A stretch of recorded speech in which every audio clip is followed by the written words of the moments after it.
Located in Bruce, South Dakota, this farm houses an impressive 92,000 beehives. The first step in harvesting honey is removing the frames from the hive.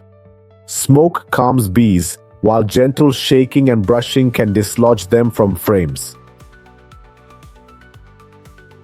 Honey frames are ready for harvest when 80% of cells contain wax-capped honey. This wax keeps honey at 17 to 21% moisture, unfermented and intact. Each hive on this farm is carefully tended to house up to 60,000 bees. In total, there are about 4.5 billion bees on the farm. The hives here differ from Japan's wooden ones that mimic natural conditions.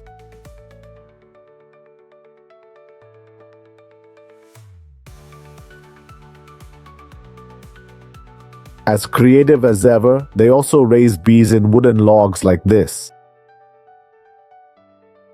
This honey is darker and sweeter than regular honey, but we'll save this unique beekeeping method for another video. In box hives, bees live in lower boxes while honey stays in upper ones, secured by a protective board. First, the board is unscrewed and loosened with a spatula.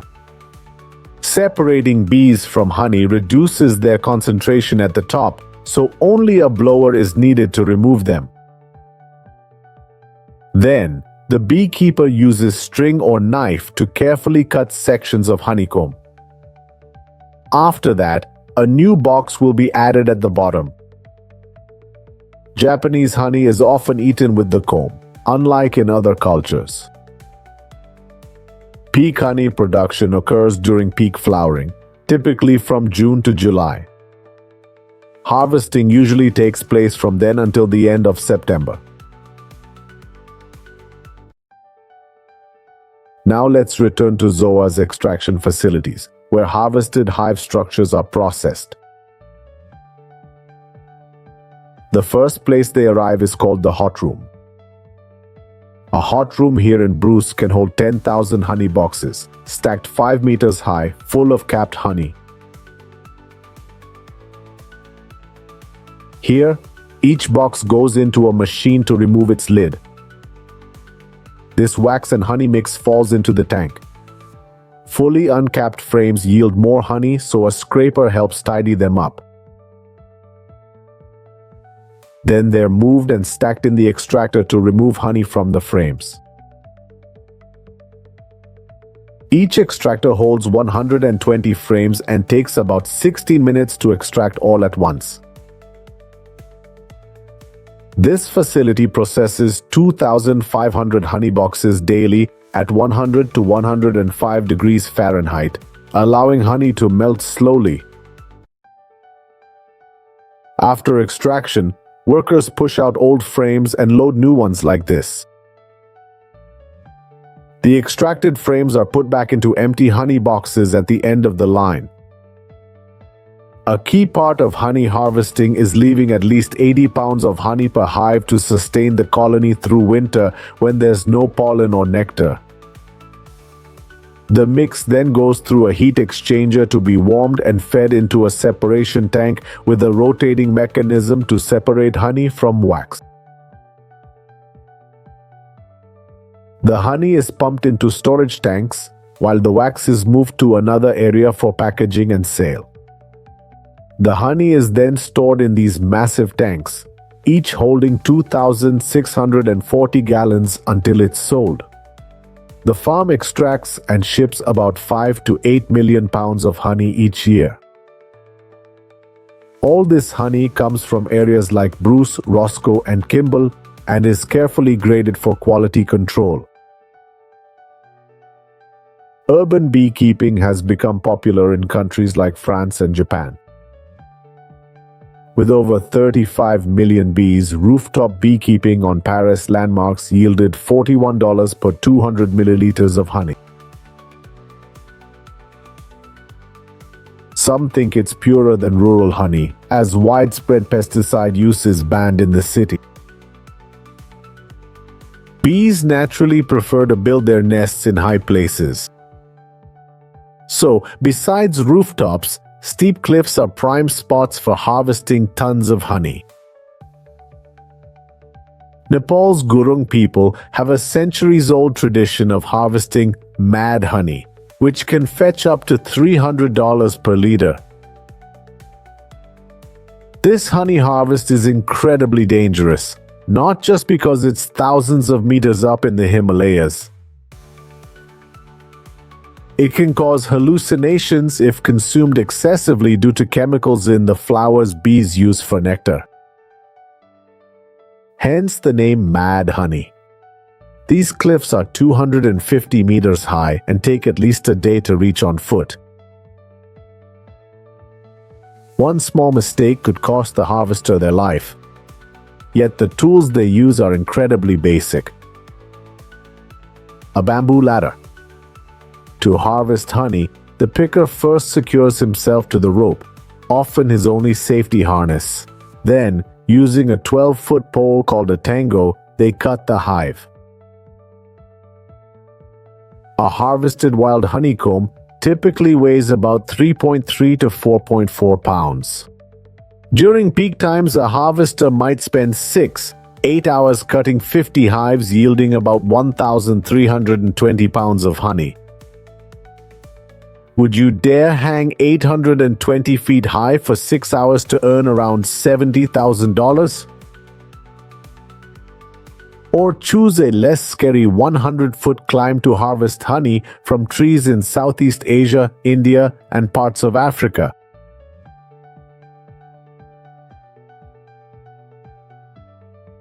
Bring tools to help, but if you're on a budget, a face net and climbing gear will do.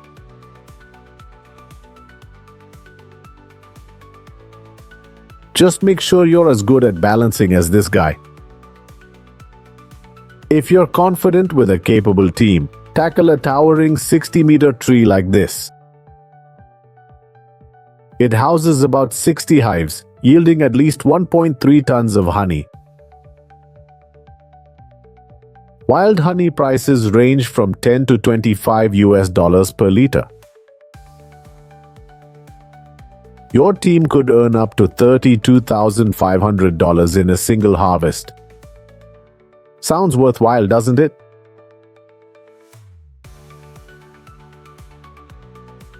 Next, we'll visit nomadic beekeepers in Asia and Africa, where plant flowering varies greatly by season. These nomadic hives move up to 20 times yearly for pollination and honey production. They only harvest surplus honey, always leaving at least 20 kilograms for the hard-working bees.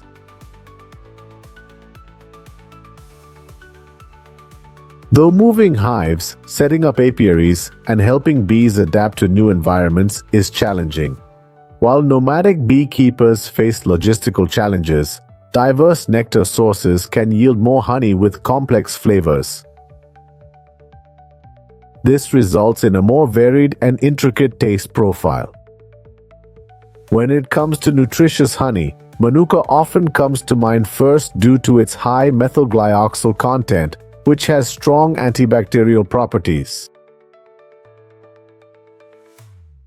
But did you know Manuka honey comes only from bees pollinating Manuka flowers in New Zealand and parts of Australia? Without proper management, this can put significant strain on this single plant species. Thus, nomadic beekeeping may have less environmental impact by using a wider range of floral resources. In Africa, beehive fencing is a traditional farming method widely used to protect crops from large herbivores, especially elephants. Elephants are naturally wary of bees, so the buzzing alone is enough to keep them away. A beehive fence consists of a series of hives typically made of wood or other locally sourced materials, connected by wires surrounding a farm or crop field, with hives placed about 10 to 20 meters apart. This is your warning. Heads up, this is your warning. Heads up, this is your warning. Heads up, this is your warning.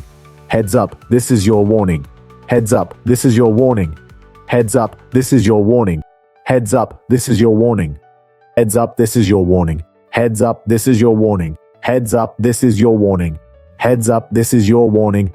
Heads up, this is your warning. Heads up, this is your warning. Heads up, this is your warning.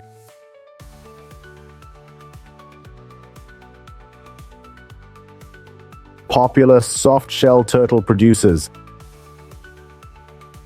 Valued for nutrition and health benefits.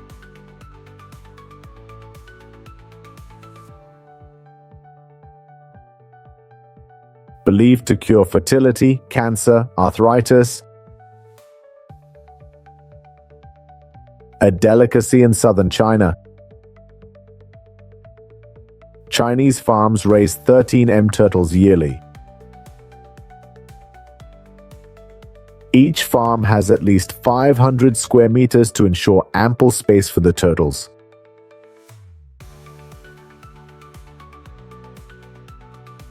Soft-shell turtles have a unique and fascinating reproductive cycle. Females can lay eggs 2 to 5 times per year. Each clutch can contain up to 40 to 50 eggs. This farm houses about 7,000 baby turtles daily, an impressive number. Soft-shelled turtle eggs are placed on trays for incubation. A soil layer below removes CO2 released by the embryo's metabolism. The natural incubation period lasts about 60 to 90 days. Human intervention reduces hatching time to just 30 to 40 days. After hatching, baby turtles are placed in water tanks. This process protects their health, preventing injuries during transport. After hatching, the hatchlings are released into the lake to grow naturally and healthily. Soft-shell turtles chosen from 2-month-old hatchlings should be uniform in size, healthy, and pathogen-free.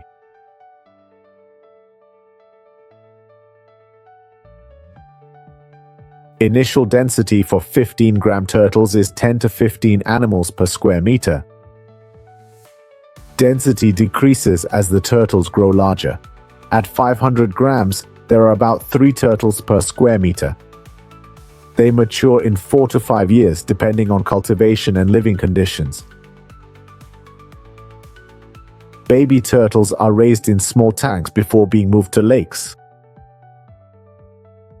Growth tanks are 1 to 1.5 meters deep with 10 to 20 centimeters of mud at the bottom. Farming tanks are often near canals or rivers for continuous freshwater flow and minimum water level. The enclosure is built large enough for soft-shell turtles to move freely and has a slope allowing them to crawl onto land to bask in the sun and find nesting spots. Each farm has a fence at least 50 centimeters high surrounding the tank.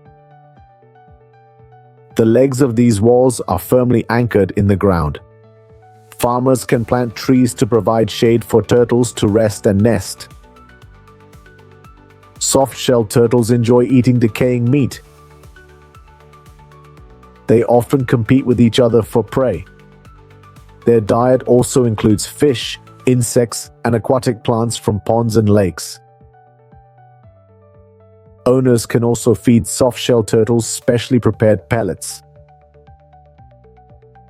This type of food is convenient and nutritious. Soft shells are fed 2 to 4 times daily depending on age. Food is placed in trays near the tank's surface and monitored daily for proper feeding.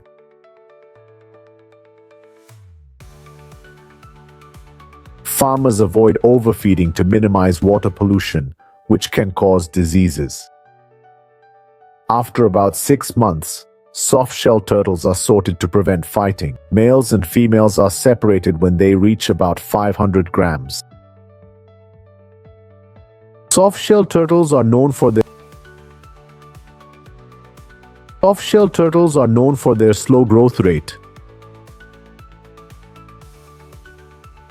Typically, they weigh 400 to 600 grams after 1 year. In ideal conditions, they can reach 1 to 2 kilos annually.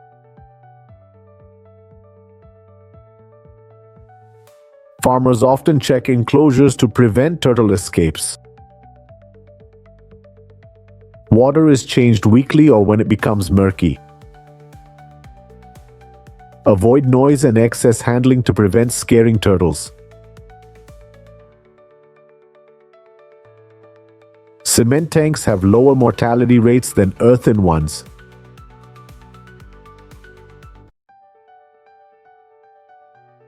Turtles come ashore for sunbathing and egg laying. They breathe with lungs but can absorb oxygen when submerged.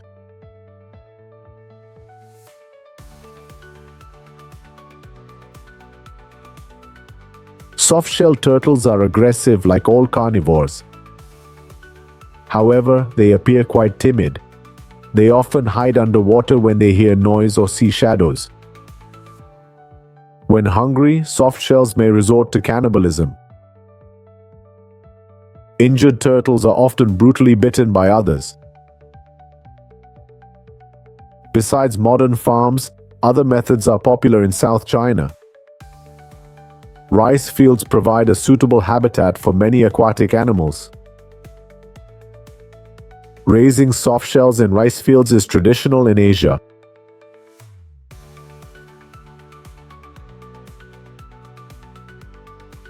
Rice absorbs turtle waste, reducing potential pollution sources.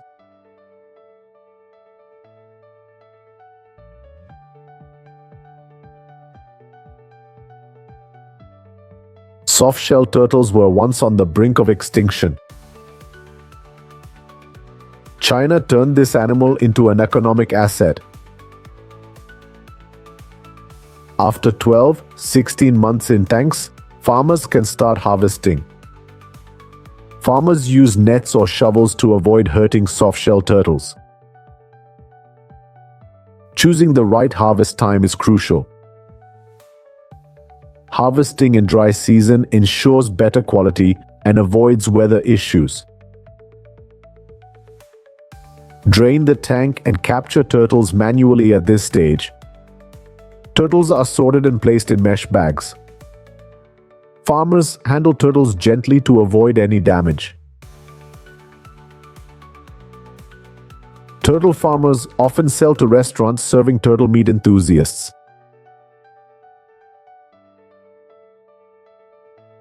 Soft-shell turtles are also exported to Thailand and Taiwan.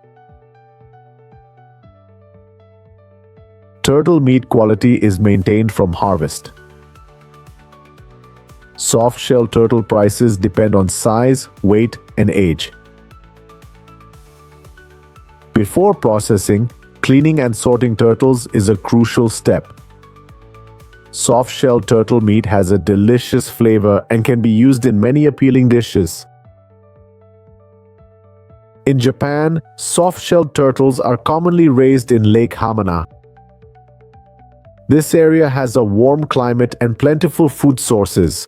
It's also conveniently located between Tokyo and Osaka, two major consumer markets.